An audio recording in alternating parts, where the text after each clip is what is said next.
갈게요. 고양 앞에서입니다. 작품 개관으로 바로 가겠습니다. 자유시, 서정시의 성격, 감각적 동그라미. 감각적이라고 나와 있으니까 시각, 청각, 촉각, 후각, 미각, 공감각 이런 것들 나오겠죠. 서정적이라고 나와 있으니까 서라는 글자랑 정이라는 글자 위치 바꾸셔야죠. 정석, 감정이 드러난다. 주제, 잃어버린 고향 세모 쳐보시면 고향을 잃어버렸다라고 하는데 왜 잃어버렸냐면요. 그 이유가 뭐냐면 일제강점기요. 일제강점기 시대에는요. 일본이 우리나라를 지배하면서 우리들의 기본권이 다 박탈당하죠. 가진 게 없다고요. 삶의 토종조차 잃어버린다는 거죠. 이러한 잃어버린 고향 앞에다 느끼는 향수 밑줄. 향수라는 말 지난 시간부터 계속 강조합니다. 같은 말 고향에 대한 그리움. 지난 시간에 배웠던 정주홍의 향수도 고향에 대한 그리움을 두 글자로 줄여서 향수라고 제목을 붙였잖아요. 떠올리시면 됩니다. 특징 1번 현재형 시제. 현재형 시제를 사용하면 일반적으로 어떠한 효과를 주냐면 현장감, 현실감을 줘요. 현재형으로 전개하니까 일반적인 효과. 2번 배경을 통해 그럼 여기서는요 배경의 역할과 기능이 문제로 나오겠죠. 배경을 통해 비추 쓸쓸한 분위기. 그럼 쓸쓸한 이유는요 고향을 잃어버렸으니까가 되겠죠. 뒤집어 보시면 돼요. 내가 왜 쓸쓸할까? 고향이 없어졌으니까. 일제강점기 시대에. 3번 다양한 감각적 심상을 사용하여 슬러시로 끊어보시면 감각적 심상을 사용했기 때문에 밑줄 고향에 대한 그리움을 강조한다. 이것이 바로 이 작품에서 감각적 심상을 사용했을 때 얻을 수 있는 효과가 되겠죠. 연결하시고 1등급 노트 보시면 2번, 3번 체킹해 놓으시고요. 시의 구성은 이미 본문 보면서 보면 되는 거라 괜찮고 2번과 3번은 체킹해 놓으시고 읽어보시면 좋을 것 같습니다. 저는 바로 본문 들어가서 본문에 대한 설명을 도와드리겠습니다. 흙이 풀리는 내음새라고 나와 있는데요. 흙이 풀리는 내음새 바로 쳐보시면 내음새라고 나와 있으니까 무슨 감각이 나올까요? 후각적 이미지. 감각적인 작품이니까 감각을 캐치하는 건 당연한 게 될 거고 흙이 풀린다라고 하는 건 얼었다가 녹았다가 되겠죠. 그죠? 어느 계절이 시작한다는 거야? 그렇죠. 봄의 시작을 알리는 구절이 될 텐데 결국 여기서 말하는 봄의 시작이라고 하는 건 고향을 생각하게 하는 매개체의 역할을 할 겁니다. 봄이 되니까 고향이 떠오른다 뭐 이런 개념이죠.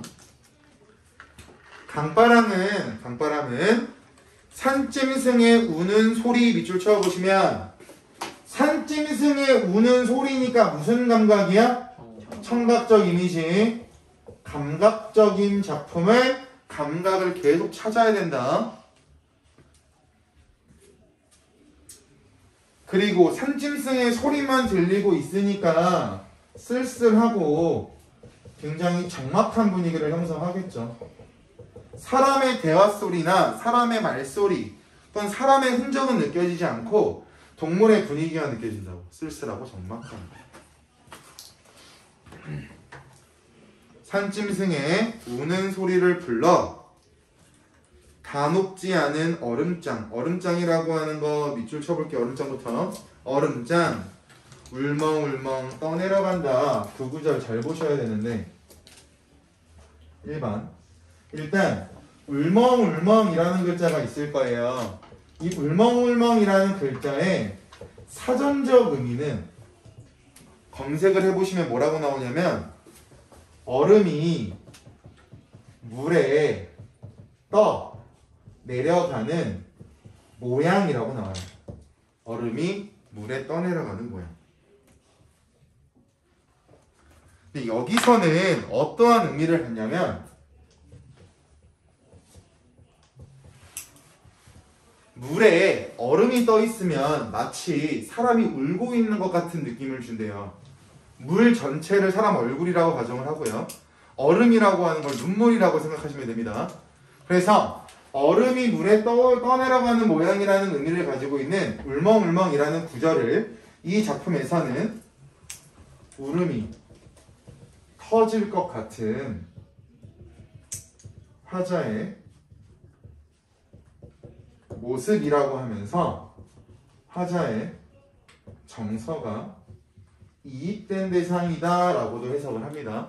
그래서 울멍울멍이라고 하는 글자만 가지고도 사전적인 의미와 작품 속의 의미를 서술형 문제처럼 바꿔서 출제하는 선생님들이 계시기 때문에 사전적인 의미와 작품 속의 의미를 두 가지를 분류해서 말씀을 드렸습니다.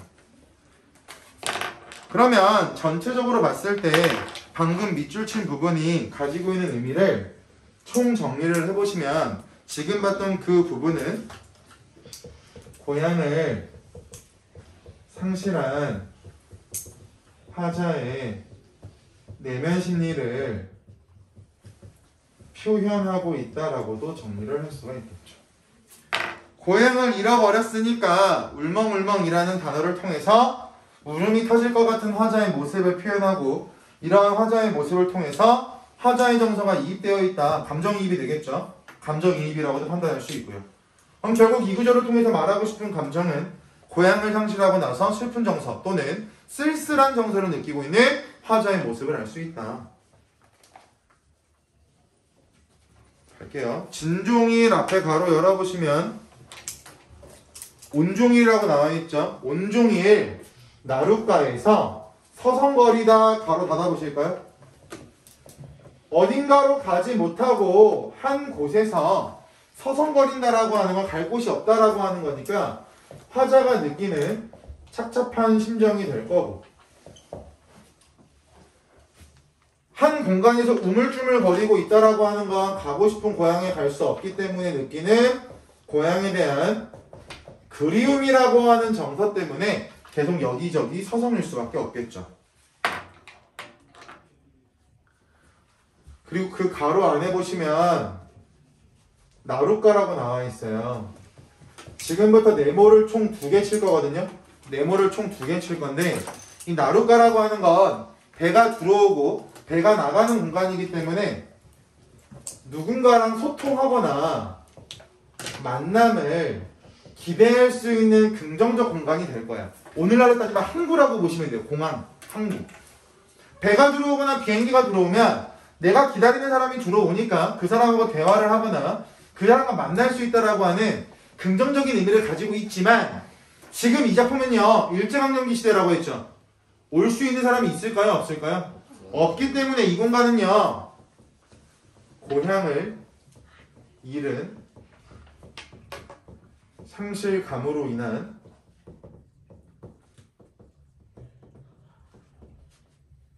방황을 드러낸다라고 하는 의미까지 내포되어 있어요.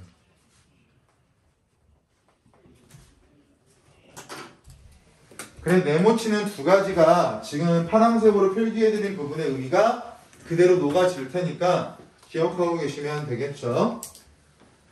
화자는요, 고향이 그리우니까 고향에 대해서 자기가 어떻게라도 소식을 알고 싶고 굉장히 절실할 을 거야. 고향이 너무 보고 싶으니까, 그리우니까.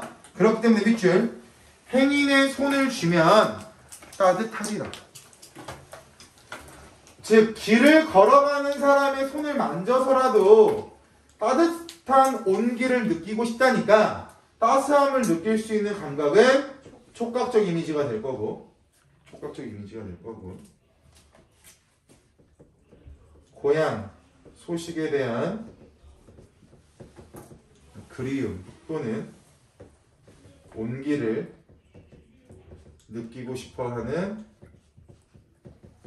화자의 모습도 드러나는 부분이 되겠죠. 여기서 말하는 온기라고 하는 건 사람이 주는 따스함이라고 보시면 돼요. 하루 종일 나룻가에 서성거리면서 고향을 그리워만 하고 있고요. 어떠한 사람도 접점이 없는 거죠. 소통과 만남을 기대했지만 상실감으로 방황하고 있으니까. 그래서 그냥 길 가던 사람 아무나의 손을 잡고 따스함을 느끼면서 그 사람의 온기를 공유받고 싶어 한다고요. 너무 외롭고 쓸쓸하고 방황하고 있으니까. 고향 가까운 주막에 들러 주막 네모 쳐보세요. 주막이 마찬가지 두 번째 네모. 주막에 들러 밑줄 누구와 함께 지난날의 꿈을 이야기하랴. 밑줄 쳐보시면 그건 누구와 함께 지난날의 꿈을 이야기할 수 있다요 없다요? 없다. 결국 황폐화된 고향의 모습을 고향이 망했다라고 대놓고 말하고 있어요? 아니면 돌려 말하고 있어요? 돌려 말하고 있죠. 지난 꿈을 누구랑 함께 이야기하고 있을까? 간접적으로 표현하고 있죠.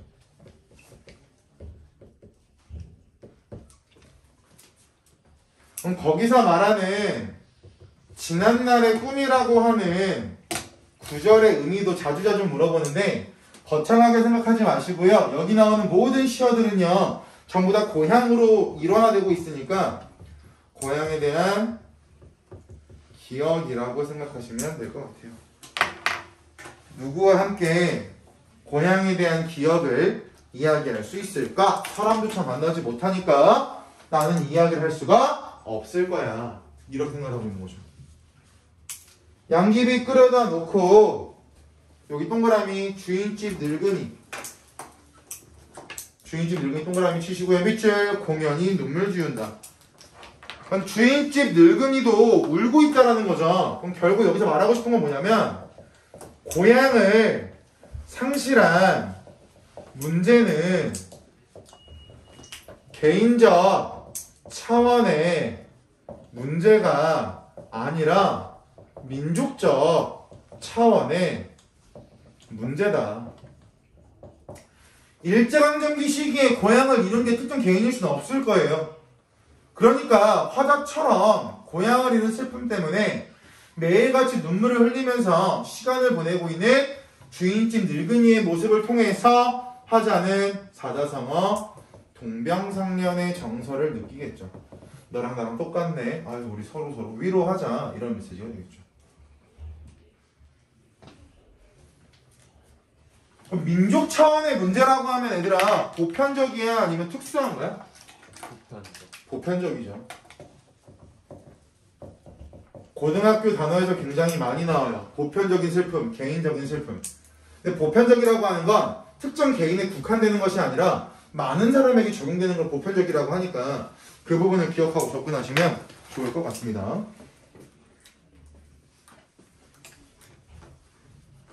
간간히 잿나비 우는 산기슭이라고 나와 있는데 간간히 잿나비 우는 산기슭도 밑줄 쳐보시면 마찬가지 똑같아요. 청각적 이미지, 쓸쓸하고 적막한 분위기. 아까 산짐승 우는 소리라고 해서 봤던 것처럼 청각적 이미지와 쓸쓸하고 적막한 분위기가 동일하게 적용이 됩니다.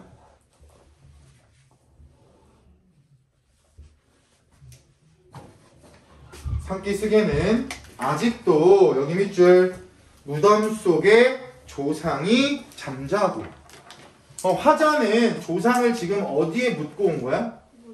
고향에 있는 무덤에 묻고 온 거죠. 따라서 이 부분은요 고향에 모신 조상님을 다시 떠올린다, 회고한다. 그럼 조상님은요 내가 상실했다라고 생각하는 고향의 땅 아래 계속 묻혀서 역사가 지속되고 있다라고 설명할 수가 있겠죠. 그 사람만큼은 이동할 수 없을 테니까. 설레는 바람 걸어쳐보세요. 설레는 바람이 가랑잎을 휩쓸어 간다. 그럼 얘들아 바람이 설렌다라고 하는 게 말이 돼요? 말이 안 되겠죠. 여기 설레는 바람이라고 하는 건 고향으로 가고 싶은 화자의 정서가 바람이라고 하는 자연물을 통해서 간접적으로 제시되고 있다. 얘를 객관적 상관물이라고 할 수가 있겠죠. 여기를 감정이입이라고도 볼 수 있는 근거는 있지만 객관적 상관물이라고 하는 단어를 자주 사용하니까 객관적 상관물이라고까지만 기억하고 계시면 일단 1차적으로 좋을 것 같아요. 선생님들은 좀 달라서 애매하게 일어나기 좀 애매할 것 같습니다. 예제로 떠도는 장꾼들이요. 장꾼 가로쳐 볼까요? 장꾼이 뭐 하는 사람들이냐면 얘들아 저건 장사꾼. 장사꾼이라고 하는 건 어딘가에 정착하는 사람이야? 정착하지 못하는 사람이야? 정착하지 못하는 사람이죠. 그럼 여기저기 다니면서 장사하는 사람들은요 여기저기 다니면서 다양한 소식을 들을 수가 있겠네요. 그러니까 여기서 말하는 장꾼이라고 하는 사람들은 어떤 역할을 하냐면 고향의 소식 또는 고향의 정취를 확인해 줄 수 있는 존재들이 되겠죠.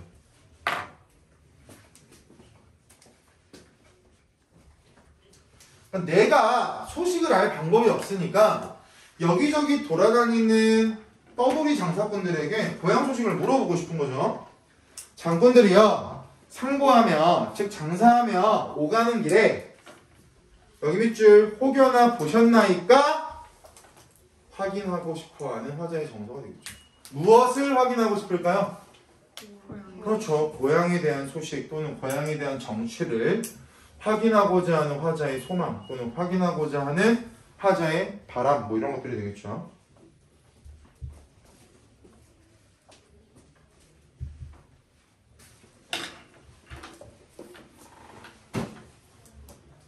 마지막 연 6년 묶어보시면 6년 전체,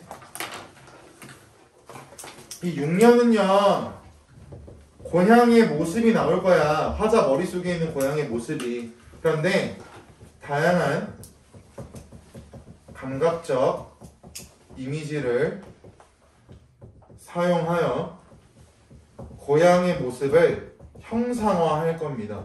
그럼 이 마지막 연에서 중요한 건 대체 어떠한 감각적 이미지를 사용하고 있는가가 중요하겠죠.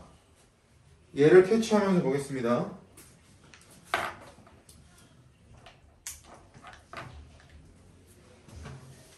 전나무 우거진 마을. 마을이라고 하는 공간은 어떤 감각을 써야 돼요? 시각. 집집마다 누룩을 디디는 소리. 소리네요. 청각. 누룩이 뜨는 내음새네요. 후각. 점점점점점 말줄임표 동그라미 쳐보실까요? 고향에 대해서 화자 머릿속에 있는 내용이 굉장히 많을 테지만 말을 줄였죠. 그것을 통해서 말하고 싶은 거, 고향에 대한 간절한 그리움. 내 머릿속에 고향과 관련된 이미지가 이렇게 많이 남아있는데 고향의 소식과 고향의 정치를 들을 수 없어서 굉장히 많이 아쉽다.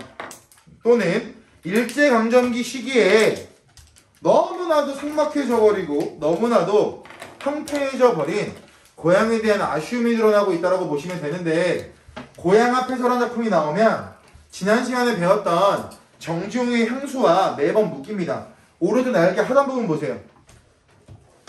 오른쪽 날개 하단 부분 보시면 더 읽어보기 있죠? 정지용의 향수. 거기 잠깐 볼게요. 복습할 겸. 향수와 이시는 여기 밑줄 고향에 대한 간절한 그리움을 감각적 이미지를 통해서 형상화. 공통점. 모두라고 나와있어야 공통점이네요. 고등학교 시험 문제에서 어려운 건 공차 구분하는 거라고 했습니다. 그러나 세모. 향수가 시대를 초월하여 인간의 내면에 존재하는 원형적 고향의 모습을 보여주고 있다면 이시 동그라미.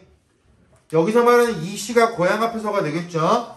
고향 앞에서는 일제시대를 배경 1번 일제시대를 배경, 2번 가혹한 현실 속, 3번 너무 많이 변해버린 황량한 고향의 이미지. 이 세 가지가 이 작품이 나오면 매번 문제에서 물어보는 포인트니까 향수와 비교해서 그 부분까지 알고 계셔야 학습이 끝납니다. 되었죠? 인쇄 한번 눌러봐. 눌러.